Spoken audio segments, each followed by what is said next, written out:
아, 아,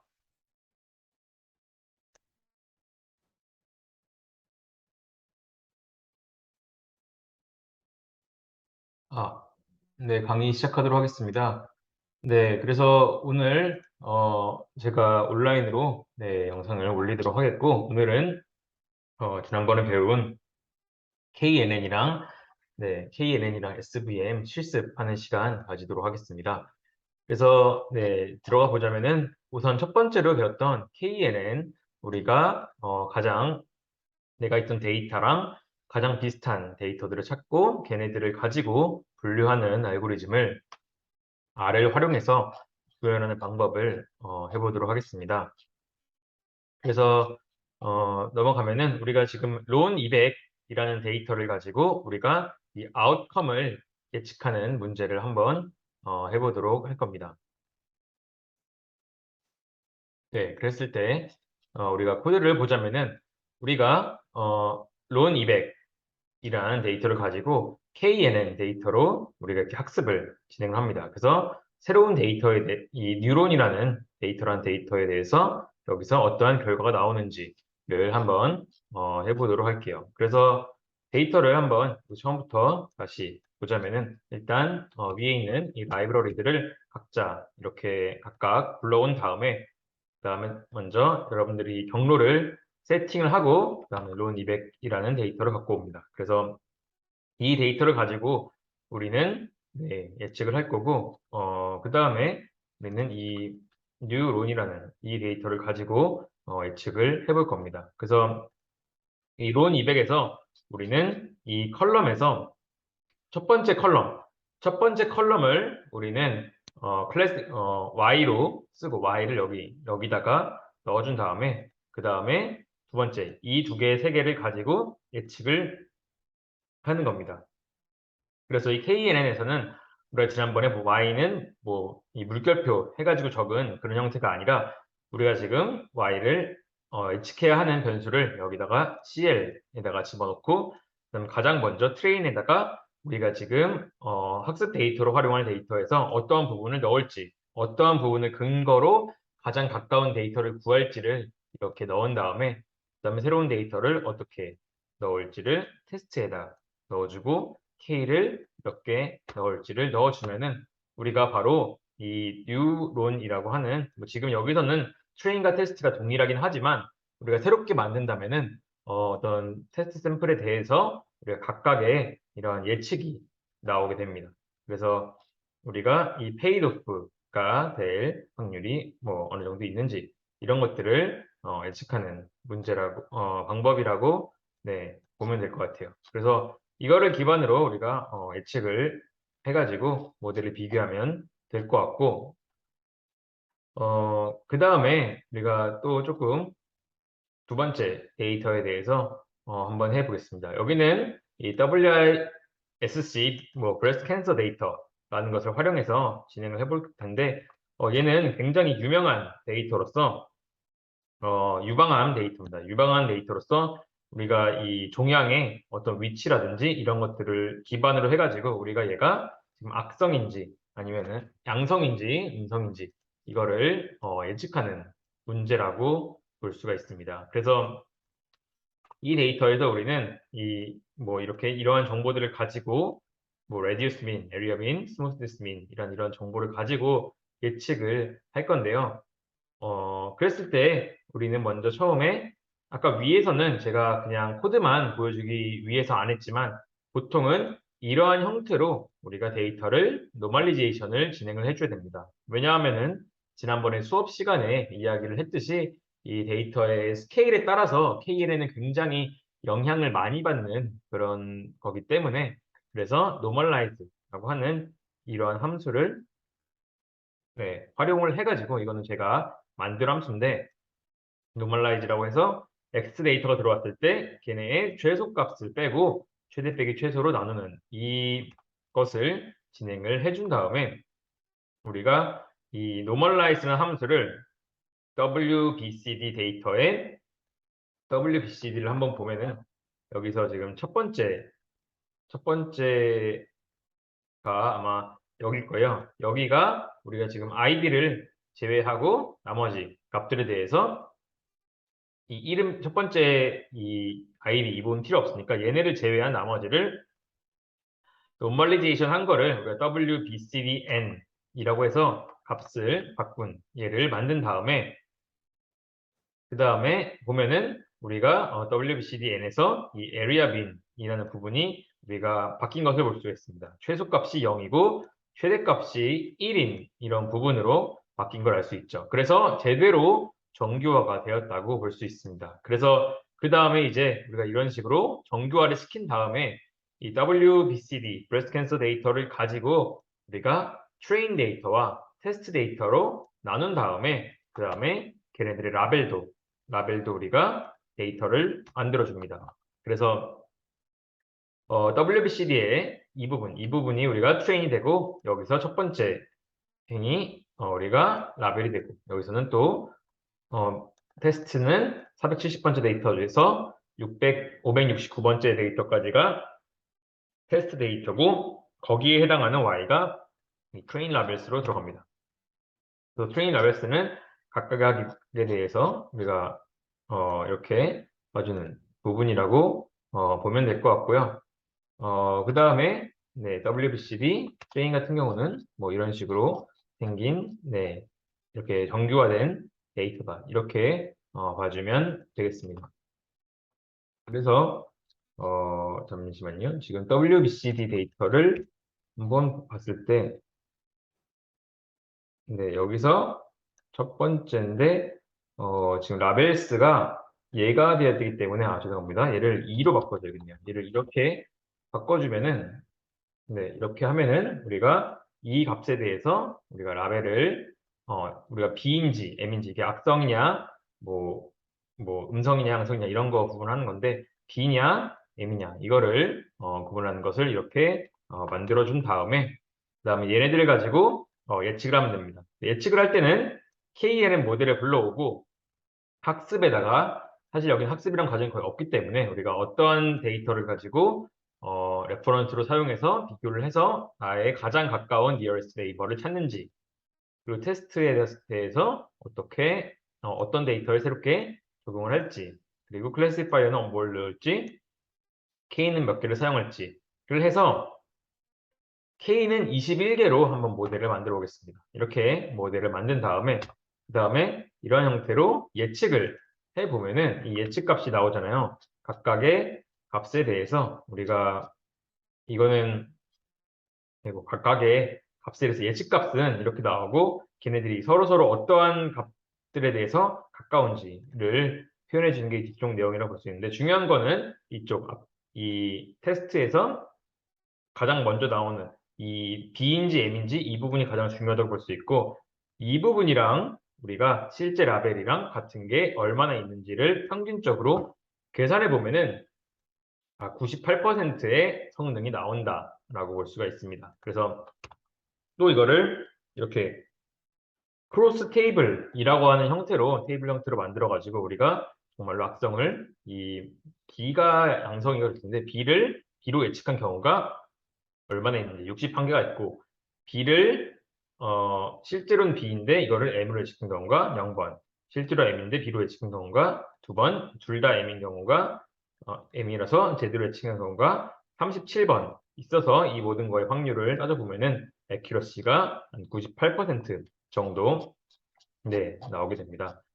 그래서 여기까지가 가장 제일 간단한 KNN 데이터였고 여러분들도 이제 사실은 이제 11월 말쯤에 돼가지고 이제 학기 말에 여러분들이 각자 데이터를 가지고 이런 여러 가지 머신러닝을 진행하는 거를 제가 진행을 할 텐데 그래서 그런 것들을 대비해가지고 여러분도 이제는 본인이 관심 있는 데이터라든지 아니면은 제가 지난주에 드렸던 데이터라든지 그런 것들을 가지고 제가 이제부터 하는 이런 과정들을 한번 진행해 보시면 좋겠습니다. 그래서 뭐 여러분들이 지금 관심 있는 데이터가 없다면은 그러면은 제가 지난주에 드렸던 한 4가지 데이터가 있는데 걔네들을 가지고 한번 KNN을 진행해 보고 그 다음에 각각 애큐러시를 구해서 KNN은 어떻게 나오는지 이런 것들을 해보는 시간을 잠깐 가지면 좋겠습니다. 그래서 잠시 네, 영상을 멈춰 두시고 그다음에 이거를 한번 이 과정을 한번 해보는 시간을 가지면 좋을 것 같습니다. 네, 그래서 여러분들 했다고 믿고 넘어가도록 하겠습니다. 그래서 유방암 데이터는 네, 이런 식으로 네, 이렇게 테이블 그래서 단순히 액큐러시뿐만이 아니라 뭐를 뭐로 구분했는지 이런 것들도 굉장히 중요하다고 볼 수 있어서 이러한 형태로 우리가 테이블형 크로스 테이블이라는 것을 보면은 이렇게 x랑 y를 넣으면은 이렇게 보여주는 것도 있다. 이렇게 알아주시면 될 것 같습니다. 그 다음에 우리가 처음에 한 게 지금 이 KNN 좀 간단하고 실제로는 그렇게 많이 활용은 안 해가지고 간단하게 여러분들한테 코드를 활용하는 방법을 알려드렸고 두 번째는 저희가 이 SVM 지난번에 저희가 굉장히 어렵게 제가 이론 부분을 설명해 드렸는데 네, 이 부분에 대해서 실제 코드를 해보도록 하겠습니다. 이 부분은 저희가 지난번에 했던 로지스틱 리그레션이나 아니면 리그레션과는 달리 K는 뭐라도 어떻게 보면은 굉장히 단순해요. 이 코드는. 왜냐하면은 이 최적화 과정을 여러분들이 실제 코드를 통해서 구현하는 것은 정말 머신러닝에 완전 이 SVM 전문가가 아니면 구현하기가 사실은 힘듭니다. 그렇기 때문에 이런 부분들이 자동화되어 있는 이런 패키지들을 보통 사용하게 되고 구현을 하는 것은 굉장히 쉽습니다. 그래서 얘를 활용하는 건 굉장히 쉽고 하지만 여러분들이 지난주에 그러면은 이런 것들을 배운 이유는 여러분들이 활용은 하더라도 대략적으로 얘네가 어떤 내용인지는 좀 알아야 하기 때문에 그래서 배웠다고 생각을 해주시면 될 것 같습니다. 그래서 이 부분 내용이 아마 어려웠을 텐데 어려우시면 이 블로그를 통해서 한번 보시던가 아니면은 제가 올렸던 수업 시간 녹화 영상을 보고 공부를 해주시면 되겠습니다. 그래서 코드를 잠시 이제 볼 텐데 코딩 부분이 네, 계속 안 나오네요. 네, 제가 다 끝내고 코딩을 넣었던 것 같은데, 네, 가장 먼저 그래서 SVM을 우리가 랜덤하게 데이터를 생성한 다음에 얘네들을 분류하는 방법을 해보도록 하겠습니다. 그래서 이 SVM은 이거 시드는 맞춰줘가지고 제가 그냥 원하는 형태의 데이터를 만들기 위해서 만든 거고 우리가 X라는 데이터를 만든 다음에 Y라는 데이터도 만듭니다. 그래서 우리가 임의로 만든 데이터들에 대해서 우리가 한번 SVM을 적용해 보는 것으로 하겠고 이랬을 때 얘네들을 한번 그림을 그려봅시다. 그래서 이거는 이 파란색 점과 빨간색 점이 라벨이고 얘네들을 분류하는 문제라고 볼 수 있어요. 그래서 X는 네 이렇게 돼 있고 이 각각에 대해서 Y가 1과 마이너스 1로 되어 있는 이러한 형태의 데이터라고 볼 수 있습니다. 그리고 SVM을 활용할 수 있는 라이브러리는 그 1077이라고 하는 저도 왜 이름이 이렇게 생겼는지 모르는 그런 뭐 패키지라고 볼 수 있는데 네, 이거를 설치해줘가지고 활용을 해주시면 되겠습니다. 그래서 데이터를 넣을 때는 우리가 항상 데이터 프레임 형태로 넣어줘야지 이쪽에서 좀 쉽게 받아들일 수 있기 때문에 우리가 데이터 프레임으로 받아주고 우리가 라벨 같은 경우는 우리가 리그레션 문제를 푸는 것이 아니라 이 1과 마이너스 1 이 부분을 각각 카테고리컬한 형태로 받아들여져야 되기 때문에 우리가 팩터라는 데이터 형태로 데이터를 만들었습니다. 그래서 DAT라는 데이터를 이렇게 만들었다고 볼 수 있겠고 우리가 그 다음에 SVM을 학습할 텐데 SVM을 할 때는 지난번에 배웠던 로지스틱 리그레션이나 리니어 리그레션처럼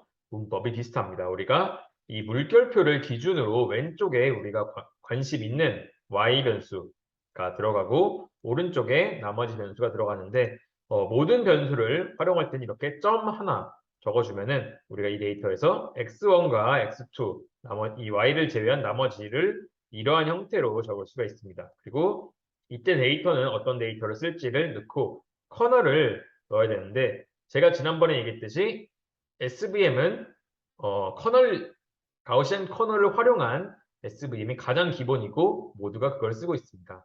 근데 여러분들이 공부를 하기 위해서 제가 가장 먼저 설명드렸던 저차원에서의 SVM 우리가 했던 이 부분 있잖아요. 이 부분을 하기 위해서는 우리가 커널에다가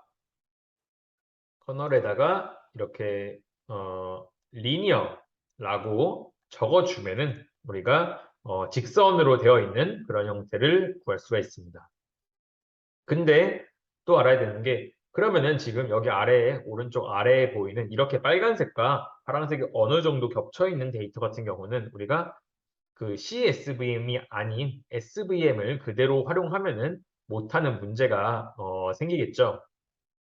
그래서 이럴 때는 CSVM을 활용해 줘야 되고 CSVM에 붙는 C라는 값은 이 코스트라고 하는 이 부분으로 넣어주면 됩니다. 그래서 우리가 지금 얼마나 우리가 이 틀린 부분들을 허용할지 슬랙 베리어블을 얼마나 허용할지를 결정해주고 커널은 원래는 리니어를 안 쓰지만 여기서는 제가 예시를 위해서 리니어를 썼다고 볼 수 있고 데이터를 넣고 어떻게 x랑 y를 설정하는지를 해서 모델을 만들면 됩니다. 그래서 이 SVM fit이라는 걸 통해서 우리가 이렇게 만들면은 얘를 한번 보면은 얘는 지금 C classification, CSVM을 활용했고 커널은 기본적인 리니어인 형태를 활용했습니다. 그 다음에 코스트는 10만큼 해서 넣었고요. 이랬을 때 서포트 벡터가 뭐라 했죠? 제가 이렇게 그어졌을 때 가장 가까이 있는 점들이 여기서는 6개가 나온다라고 결론이 나왔습니다. 그래서 얘를 우리가 플롯이라는 것을 통해서 그림을 그리면은 자동적으로 데이터들에 대해서 어떻게 구분을 했는지 이렇게 직선을 그릴 수가 있습니다. 그래서 이렇게 활용하면은 어떤 부분, 이 모든 부분을 격자로 잘라가지고 어디가 1로 구분이 되고 어디가 마이너스 1로 구분이 되는지 이런 것들을 다 표현할 수가 있고요. 그래서 이 데이터에 대해서 그리드를 만든 다음에 표현하면은 우리가 이런 식으로도 볼 수 있습니다. 그래서 다시 우리가 이렇게 보는데 이거는 우리가 SVM 함수에서 자동적으로 그려주는 것은 플롯이라는 것을 쓰면 되고 이게 아니라면은 우리는 이 x라는 x1과 x2 이 변수들에 대해서 굉장히 잘게 이 구간을 나눈 다음에 이 각각의 구간 하나하나가 1인지 마이너스 1인지를 보면은 이 리니어 SVM이 어떤 경계를 가지고 있는지를 알 수 있잖아요. 그래서 그런 것들을 결정한 게 이 make grid라고 하는 부분이고 거기에서 우리가 총 몇 개로 나눌지를 만들면은 우리가 x들에 대해서 각각 그리드를 만들어서 이 각각 그리드에 대해서 우리가 SVM을 예측을 하면은 그리드가 나오고 얘네들을 가지고 시각화를 시키면은 이런 결론이 나오게 됩니다. 그래서 어떤 부분이 지금 파란색으로 나왔고 어떤 부분이 빨간색으로 나왔고 이런 것들을 손쉽게 볼 수 있다는 뜻이죠. 그래서 이 그림은 우리가 SVM이 2차원일 때만 그림을 그릴 수 있는 거예요.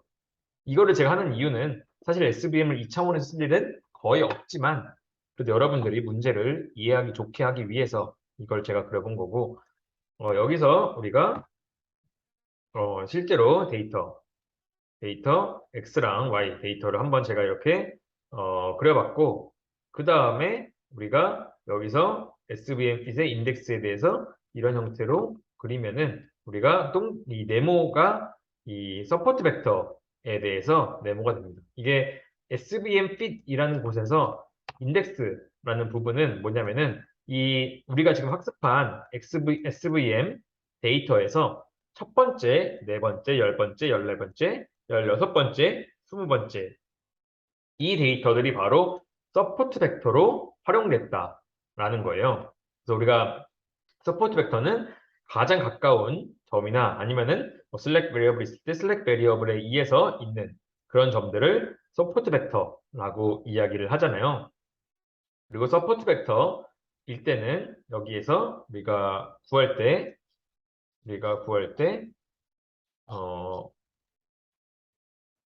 경계선이 있을 때 이 뒷부분이 0이 돼가지고 알파가 0보다 큰 뭐 이런 특징도 가지고 있다고 볼 수가 있고요. 그래서 서포트 벡터가 몇 개인지를 확인하기 위해서는 우리가 여기서 나오는 이 SVM의 인덱스라고 하는 부분에서 내 데이터에서 몇 번째 데이터가 바로 서포트 벡터인지를 알게 되고 그 다음에 우리가 얘네들을 이 기준에 대해서 그러니까 X의 이 부분에 대해서 이 마른 목골에 그림을 그리면은 우리가 이런 식으로 덧붙여서 어떤 부분이 서포트 벡터인지를 알 수 있게 되는 겁니다. 그래서 네, 이렇게 해서 여러분들이 알아주시면 네, 되겠습니다. 그래 그 다음에 또 네, 어떤 게 있냐면은 그 다음에 우리가 그러면은 이 SVM에 대해서 각각의 코에피션트는 어떻게 될까? 그랬을 때 얘네들은 이 서포트 벡터들에 대해서 우리가 얼마나 가중치를 가지고 계산이 되는지에 대한 부분으로 알아주시면 될 것 같고 그래서 우리는 인터셉트 이 여기와 여기와 여기 이렇게 값에 대해서 계산을 한 다음에 이 인터셉트와 각각의 개수들이 얼마나 붙은지를 해서 데이터가 새롭게 들어왔을 때 이 연산을 한 다음에 얘가 뭐 1보다 큰지 작은지를 가지고 연산을 해서 계산하는 그런 부분이라고 봐주시면 네, 되겠습니다. 그래서 뭐 베타 구하는 것도 뭐 이렇게 알아준다고 될 것 같고 우리가 여기 같은 경우는 우리가 잠시만요. 네, 그래서 코에피션트 그 각각의 변수에 대한 값은 coef 여기로 봐주면 된다. 이렇게 알아주시면 되겠습니다. 그래서 서포트 벡터를 이렇게 구했다고 하면 될 것 같고 그 다음에 잠시만요. 네, 그리드 구하는 부분이랑 여기랑 네, 그리고 여기서 아까 서포트 벡터는 인덱스에 존재하고 그때그때의 W와 B에 대한 계산은 이러한 형태로 구하면 된다. 이렇게 알아주시면 되겠습니다. 그래서 이 아랫부분, 이 부분이 뭐냐면은 우리가 지금 각각 이 데이터에 대해서 W라는 값이 A랑 Y랑 X에 대해서 연산이 되는 거잖아요. 그래서 얘네들을 가지고 다 더하면은 얘네가 각각의 A인 거예요. 그래서 A 값에다가 얘의 Y를 곱하고 얘에다 X를 곱한 것들을 다 더하는 연산을 이런 식으로 하면은 우리가 여기를 구할 수 있는 거라고 봐주면 되겠습니다. 그랬을 때 얘네들에 대한 개수가 원래 있던 이 개수와 동일하게 나온 것을 볼 수 있고요.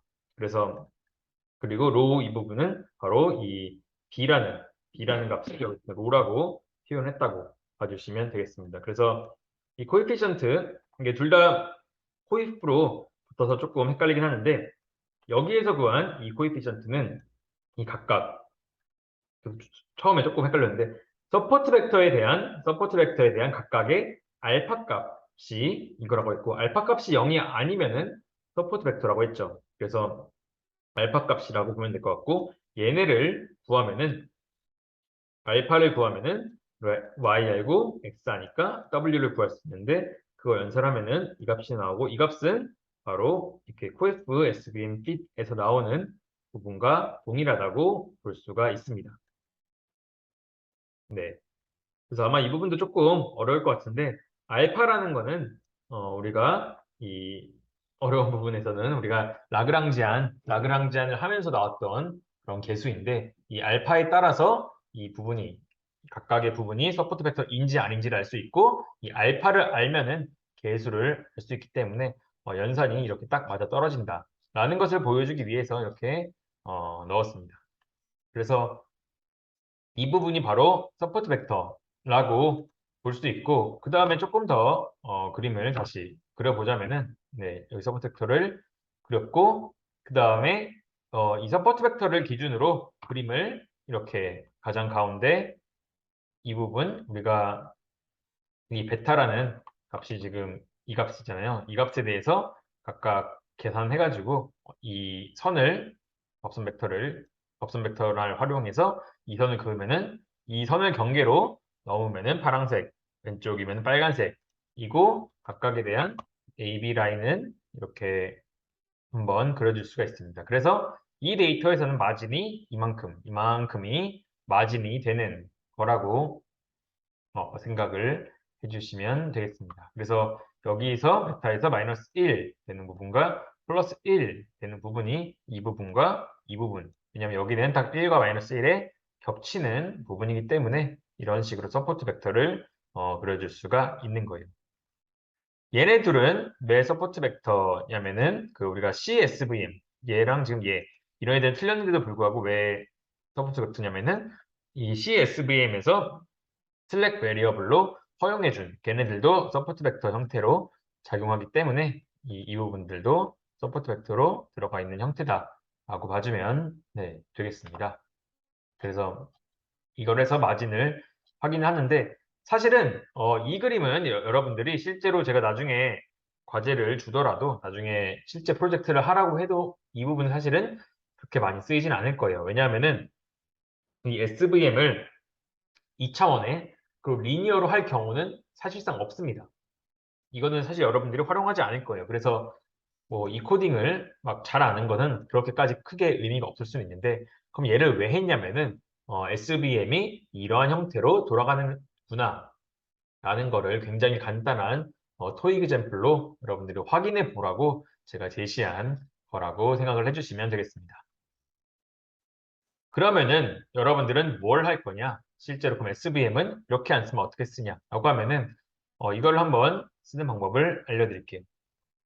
우리가 보통 이 머신러닝을 공부하면은 이 아이리스 데이터라는 것에서부터 시작하는데 얘는 우리가 붓꽃 데이터 이 네 가지 붓꽃에서 들어보신 분도 있는데 붓꽃에서 이 꽃잎과 그리고 꽃 아래에 있는 그 이파리의 크기나 넓이를 가지고 이 꽃이 어떤 꽃인지를 예측하는 문제를 푸는 게 얘가 벌지닉한지 벌시컬한지 세토사인지를 예측하는 거에 푸는 게 이 아이리스 데이터라고 볼 수 있습니다. 그랬을 때 우리가 이 SVM을 만드는 방법은 문법은 똑같습니다. 우리가 궁금해하는 Y를 가장 왼쪽에 넣고 그리고 어떠한 변수들로 얘네들을 예측할지에 대한 피처들을 각각 플러스 형태로 넣어주고 데이터를 넣어주고 커널은 당연히 레디언 우리가 가우시안이라고도 하고 무조건 많이 쓰는 이 레디언 이 커널을 넣어주시면 됩니다. 그리고 코스트랑 감마는 제가 지난번에 얘기했던 하이퍼 파라미터를 튜닝할 수 있는 부분이라고 봐주면 될 것 같아요. 둘 다 오버피팅을 시킬 거면 둘 다 얘네들을 바꿔주면 되겠죠. 그래서 지난번에 얘네들이 높아지면은 값이 높아지면 높아질수록 오버피팅이 더 많이 시키는 이런 형태를 볼 수가 있었죠. 그래서 얘네들을 조절해 가면서 여러분들이 모델을 만들면 되겠습니다. 그래서 이 경우에 한번 요약을 해보면은 우리가 C 클래시피케이션이고 가우시안 커널을 활용한 다음에 코스트는 100만큼 줬을 때 서포트 벡터의 개수가 32개입니다. 그리고 클래스는 3개고요. 이 서포트 벡터가 아까보다 훨씬 더 많아진 것을 볼 수 있는데 일반적으로 이렇게 커널 SVM을 활용하면은 서포트 벡터가 증가하는 그런 경향성이 있습니다. 왜냐하면은 좀 더 복잡한 문제를 풀어야 되기 때문에 이렇게 된다고 볼 수 있고 얘네들을 플롯을 할 수도 있는데 이 플롯 같은 경우는 우리가 지금 얘는 4차원이잖아요. 하나, 둘, 셋. 4차원인데 4차원으로 표현할 수가 없어가지고 몇 개의 차원으로 표현할지만 하면은 그래도 적당한 형태로 이렇게 이 커널 SVM이 학습을 해주는 것을 볼 수가 있습니다. 그래서 이렇게도 볼 수 있고 예를 들어서 이 감마를 좀 올려보도록 할까요? 감마를 이렇게 올려보면은 조금 지금은 아예 학습이 좀 이상하게 보이네요. 네, 0점. 네, 이게 뭔가, 네, 잘 안 되네요. 네, 이걸로 고용하겠습니다. 네, 이렇게 해가지고 여러분들이 구성을 하면 될 것 같고, 보통은 아까 있던 값들을 올려주면 이렇게 오버피팅에 빠지는 현상이 일어나는데, 여기서는 조금 이 값에 대해서 이 데이터는 조금 민감하게 반응하는 것 같네요. 그래서 이런 식으로 여러분들이 그림을 그려주시면 될 것 같고, 그 다음에 우리가 예측을 한 다음에 우리가 이렇게 구하면은 이 데이터에 대해서 액큐러시를 구할 수가 있습니다. 그래서 각각 세토사를 얼마나 세토사로 분류했는지 vertical라를 얼마나 vertical라로 분류했는지 이런 것들을 각각 이렇게 볼 수 있어서 데이터 3개, 150개 중에 3개 빼고 다 맞은 것을 확인할 수가 있고 그래서 accuracy가 0.98이 나온 것을 또 확인을 할 수가 있습니다. 그래서 이렇게 해주시면 되겠고 여기도 실제로 여러분들이 나중에 돌려본 다음에 제가 이 63쪽에 여러분들이 제가 지난번에 드렸던 데이터나 아니면 직접 준비한 데이터를 가지고 2차원으로 데이터를 변수를 줄인 다음에 한번 학습을 시켜가지고 이 63쪽에 있는 예제를 진행해 보면은 좀 SVM에 대한 이해를 더 잘할 수 있으니까 이것도 제가 뭐 녹화 영상이라고 만능 보시지 말고 꼭 이 부분을 해보셨으면 좋겠습니다. 그 다음에 마지막으로 이 커널 SVM에 대해서도 여러분들이 꼭 액큐러시랑 SVM 그림을 한번 그려보는 것을 새로운 데이터, 제가 제공한 데이터 말고도 진행을 꼭 해보시길 바라고 혹시라도 잘 안 되거나 이게 지금 녹화 보강 수업이다 보니까 잘 안 되거나 하면은 뭐 그 다음 주에 저한테 질문하시거나 아니면 저한테 이메일로 보내주시면은 제가 해결을 어느 정도 해드리도록 하겠습니다.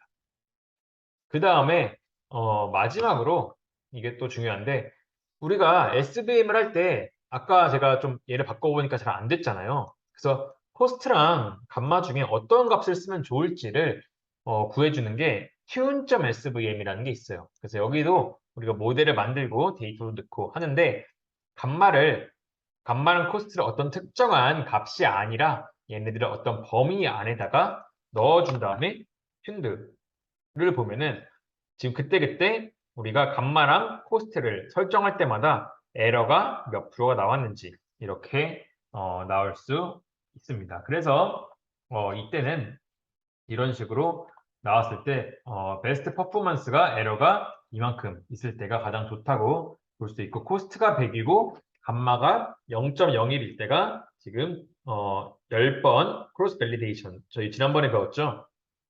크로스 밸리데이션을 10번 진행했을 때 가장 좋은 거는 감마가 0.001이고 코스트가 100이다. 이런 것들을 알 수 있습니다. 그래서 여러분들이 이 적절한 이 두 값을 찾을 때 데이터를 직접 나눠 가지고 하는 것도 좋지만 여러분들이 이렇게 하이퍼 파라미터 튜닝할 수 있는 이런 라이브러리를 활용하면은 훨씬 더 빠른 시간 안에 이렇게 적절한 값들을 찾을 수 있는 이런 것들도 아래서 제공하고 있으니까 SVM을 적용할 때는 가급적이면 이렇게 활용하시는 것이 여러분들이 훨씬 더 편하게 할 수 있는 길일 것 같습니다. 네, 그래서 여기도 꼭 여러분들이 직접 해보시길 바라겠습니다. 네, 그래서 보강 강의는 제가 준비한 거는 여기까지인데, 사실은 오늘 SVM이나 KNN이나 적용하는 것이 그렇게 어렵지는 않았을 거라고 생각은 들어요. 왜냐하면은 여기는 좀 실제로 여러분들이 다 구현하기에는 어렵기 때문에 직접 그냥 이 함수들만 활용하면 되는데, 어, 이렇게 튜닝을 한다거나 아니면은 2차원일 때 그림을 그려서 보는 이런 것들은 또 유용할 수 있으니까 꼭 여러분들이 그 나중에 여러분들이 다 과제를 하게 될 거예요. 그렇기 때문에 그것을 대비하더라도 여러분들이 꼭 실습을 진행을 해주셨으면 좋겠습니다. 네, 그러면은 저는 보강 강의는 여기서 마치도록 하겠고, 네, 11월 8일에 실제 수업에서 다시 뵙도록 하겠습니다. 네, 들어주셔서 감사합니다.